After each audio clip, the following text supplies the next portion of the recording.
अस्सलामुअलैकुम everyone. I hope so आप सब बिल्कुल ठीक ठाक होंगे और बहुत सारे लोगों का फाइनल ईयर स्टार्ट हो गया होगा। तो आज मैं स्टार्ट करने लगी हूँ फाइनल ईयर की वीडियोस।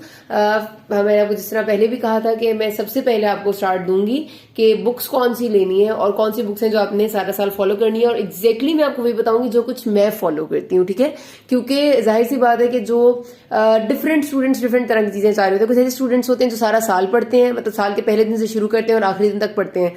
कुछ वो होते हैं जो कि पूरा साल जरा पढ़ना कम पसंद करते हैं, सिर्फ टेस्ट्स में पढ़ते हैं। और कुछ ऐसे होते हैं जो टेस्ट्स में भी जरा कम पढ़ते हैं, सीधा जाके प्रॉफ में पढ़ते हैं। मतलब हर तरह के स्टूडेंट्स होते हैं। तो जाहिर सी बात है कि हर किसी को एक तरह की बुक सूट जरा मुश्किल से करती है। तो मैं आपको साथ साथ बताती हूँ कि कौन सी बुक है जो किस तरह से आप पढ़ेंगे तो आपको ज्यादा बेहतर होगा। और बिकॉज ये सब्जेक्ट्स वो है जो आपके क्लिनिकल प्रैक्टिस में आपका सबसे ज्यादा साथ देंगे, तो इसलिए बेहतर यही होता है कि आप ऐसे सब्जेक्ट्स को सिर्फ ऊपर से ना गुजारें, इन पे ग्रिप बनाने की कोशिश करें ताकि आप डॉक्टर होने का हक भी अदा करने की किसी हद तक कोशिश कर सकें। ठीक है, तो आपको बताएं एज एवरीवन नो कि हमारे पास जो 4 मेजर सब्जेक्ट्स हैं फाइनल ईयर में हमें पढ़े, that is medicine, that are medicine, surgery, gynae obs और पीडियाट्रिक्स। ठीक है, मेडिसिन की जहां तक बात है सबको पता ही होता है सबको। मैं भी वही बातें एक तरह से रिपीट करूंगी, लेकिन जो कुछ मैं फॉलो करती हूँ जाहिर है मैं आपको वो चीजें बताऊंगी। तो मेडिसिन में सबको पता है कि हमारे पास डेविडसन बुक होती है जो कि मेडिसिन की बहुत बड़ी बुक है, जो उसमें बहुत कुछ है।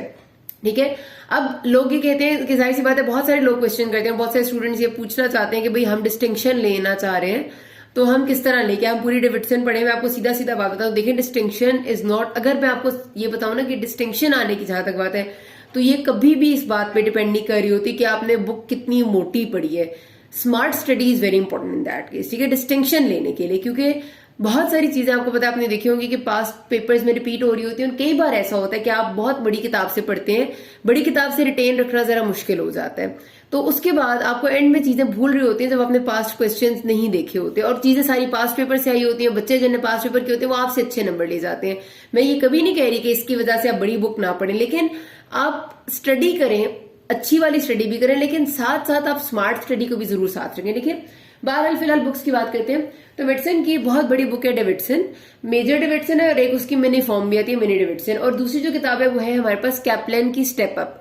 अब पता है सबसे बेस्ट कॉम्बिनेशन जो मैं आपको बता रही हूँ, मतलब जो मैं फॉलो करूंगी खुद भी और करती हूँ, वो है हमारे पास ये कि आप कैप्लन की स्टेप अप ले लें एज योर मेजर बुक, और जो चीजें उसमें आपने साथ साथ, मतलब जैसे आपके लेक्चर्स होते हैं और आपके वार्ड्स होते हैं और आपको जाहिर आप साथ साथ पढ़ते हैं, तो जो चीजें आपको इंपॉर्टेंट लगती हैं और जो टॉपिक्स इंपॉर्टेंट होते हैं उसमें आप स्टेप अप में अपनी जो बुक है उसमें आप डेविडसन के वो पॉइंट्स ऐड करते जाएं।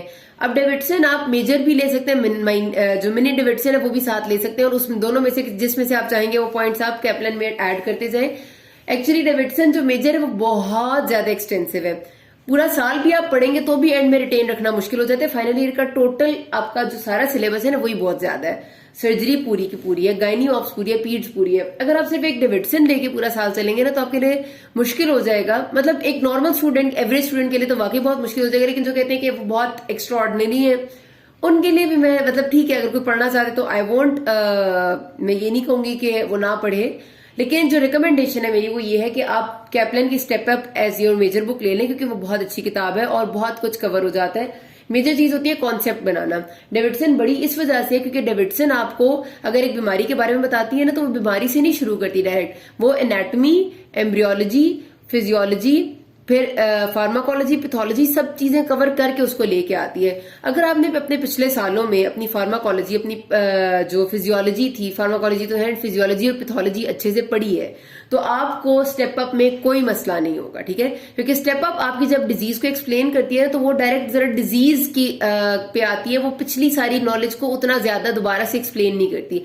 डेविडसन का सिर्फ ये कि जब आप डिजीज को बता रही, सपोज हम सिंपल सी डिजीज कर लेते हैं, गैस्ट्रोएसोफेजियल रिफ्लक्स डिजीज है, तो जो डेविडसन है ना वो अगर डिजीज को बताती है तो फिर वो पीछे से सारी कहानी लेके चलती है, मतलब उसकी एनाटॉमी, एम्ब्रियोलॉजी, फिजियोलॉजी, पैथोलॉजी, और फिर डिजीज पे आती है और उसकी ट्रीटमेंट पे।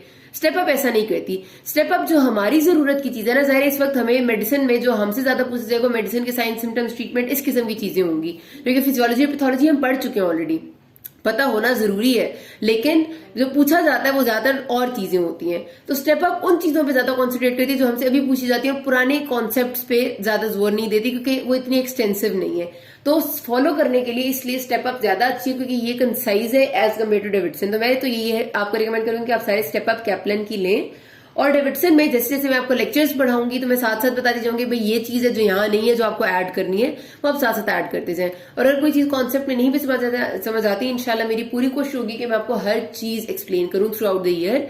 तो उसमें आप वो साथ साथ लेक्चर सुन लेंगे तो आपको वैसी चीजें समझ में इंशाल्लाह आती जाएंगी।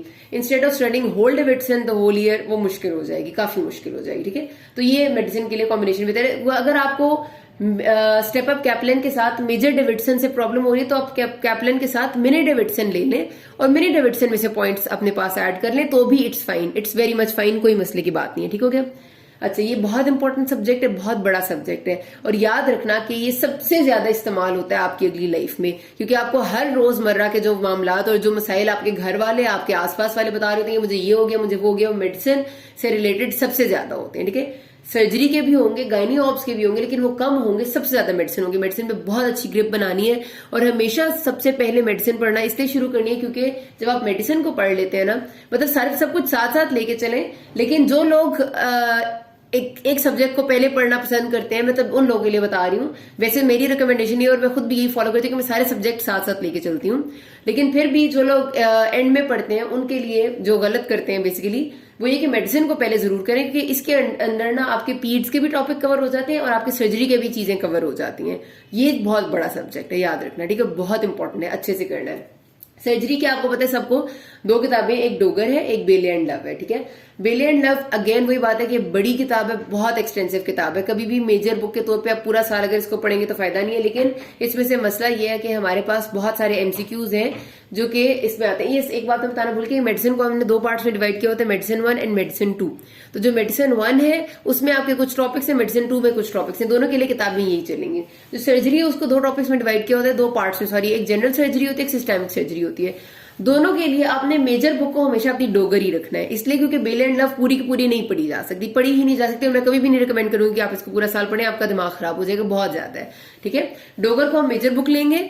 और जो जनरल सर्जरी है ना, उसमें प्रॉब्लम ये है कि हमारे पास बहुत सारे एमसीक्यूज हैं जो डायरेक्ट लाइंस होती हैं बेले एंड लव की। ठीक है, तो उसमें फिर ये होता है कि मैं आपको साथ साथ बताऊंगी, बल्कि मैं आपको पूरा एक वीडियो में बताऊंगी कि जनरल सर्जरी के कौन से पेजेस, कौन से टॉपिक्स, कौन से समरी बॉक्सेस और कौन से चैप्टर्स हैं जो आपने बेले एंड लव से करने हैं। तो उसमें फिर आप ये कि डोगर से वो पढ़ेंगे और डोगर के साथ बेले एंड लव से वो चीजें भी पढ़ेंगे। साथ लिखना मुश्किल हो जाता है, बेले आप लाजमी खरीदनी है आपने, ठीक है, किताब लेनी है, तो आप बेले को में से आप वो वाली चीजें पढ़ लेंगे जनरल सर्जरी के लिए। सिस्टेमिक सारी डोगर में आराम से कवर हो जाती है। ठीक है, सिस्टेमिक इज कम्प्लीटली डोगर, बेले को देखने की भी जरूरत नहीं होती, लेकिन जो जनरल है उसमें आपको बेले को लाजमी देखना पड़ता है, लाजमी ताकि आपके एमसीक्यूज अच्छे पास हों। डोगर से भी खाली हो जाता है, ऐसा नहीं है, लेकिन अच्छे मार्क्स लेने के लिए you have to follow some topics from Bailey. तो आपने यहां से भी दो खरीदनी है, यहां से भी आपने दोनों खरीदनी है। चाहे तो फिर बेले का आप वो भी हो सकता है, पीडीएफ भी रख लें, लेकिन मुझे बुक ज्यादा पसंद है, आगे आपकी मर्जी। ठीक है, अच्छा, फिर आती है हमारे पास सर्जरी ना, थोड़ी सी एक याद रखना बात कि थोड़ा सा ऐसे उखड़ा हुआ सब्जेक्ट है, मतलब ना उखड़ा हुआ नहीं मैं कहूंगी, लाइक आपको रट्टा बहुत ज्यादा लगाना पड़ता है। सर्जरीज के जो इंस्ट्रूमेंट्स के नाम, सर्जिकल प्रोसीजर्स के नाम, ठीक है, पूरे सर्जिकल में एक सर्जरीज में एक स्टेप का नाम, तो इसलिए आपको शुरू में ना थोड़ी सी एकदम से उलझन होती है, क्योंकि आपको पता है surgery is more practical than learning, और हमें याद करके लिखनी पड़ती है। एक स्टेप करना अलग बात होती है, याद रखना अलग बात होती है, तो इसलिए आपने बिल्कुल भी परेशान नहीं होना। इंशाल्लाह हम बहुत अच्छे से इसको भी फन बना के कर लेंगे, ताकि हमें कोई मसला ना हो। ठीक है, गायनी एंड ऑप्स के लिए हमारे पास 10 टीचर्स है, 10 टीचर्स को ही पूरा सवाल फॉलो करना है, यही मेजर बुक है, यही सबसे अच्छी किताब है और इसी को आपने लेके चलना है। ठीक है, 10 टीचर्स के अलावा गायनी ऑप्स के लिए कोई और किताब रिकमेंड मैं नहीं करती।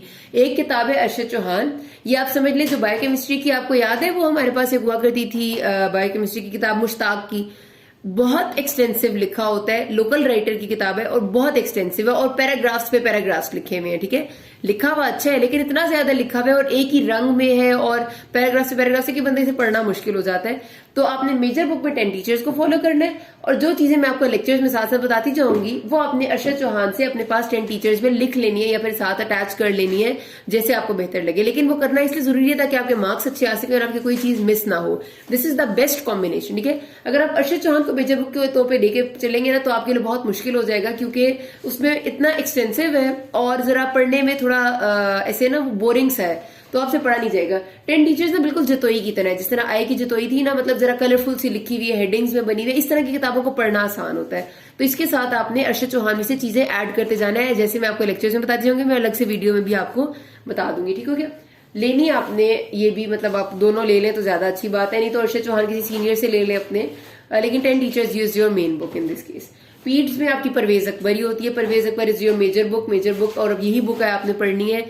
इसके साथ ना शॉर्ट बुक्स हैं हमारे पास, जिस तरह यहाँ पर अहमद हसन की एक शॉर्ट बुक है पीड्स की, अच्छी किताब है, ले सकते हैं। लेकिन बात वही है कि वो जरा शॉर्ट बुक है, जो लोग बहुत छोटा और बहुत एंड में पढ़ रहे हैं, लेकिन वही बात है सब कुछ कवर उससे फिर उस तरह से नहीं हो सकता, मतलब एक्सटेंसिवली जैसे आपका परवेज अकबर से होता है। तो I follow this Parvez Akbar, ठीक हो गया।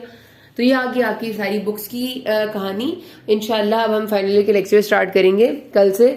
उसके साथ बस अभी शुरू के एक हफ्ते में ना मुझे फार्मा का CNS और एंडो अपलोड करना है, तो इस वजह से don't worry about the final year. मैं फाइनल ईयर जरूर स्टार्ट करूंगी।